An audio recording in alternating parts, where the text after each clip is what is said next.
നമ്മൾ മറ്റുള്ളവർക്ക് ഒരു നല്ല വിശേഷമാകണം. അപ്പോൾ നമ്മൾ പോകുന്നിടത്തൊക്കെ സുവിശേഷം തന്നെത്താൻ എത്തും.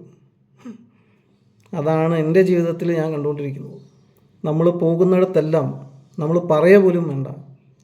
നമ്മൾ ചിലപ്പോൾ ഒരാളോട് പ്രതികാരം ചെയ്യാതിരിക്കുന്നതായിരിക്കും സുവിശേഷം. നമ്മൾ ചിലപ്പോൾ ഒരാളോട് ക്ഷമിക്കുന്നതായിരിക്കും സുവിശേഷം.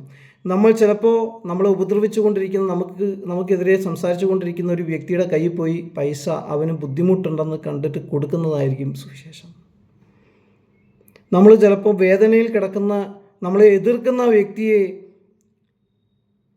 നമ്മുടെ കൈകളിൽ എടുത്തുകൊണ്ട് ആശുപത്രി കൊണ്ടുപോകുന്നതായിരിക്കും സുവിശേഷം ആ വ്യക്തിക്ക്.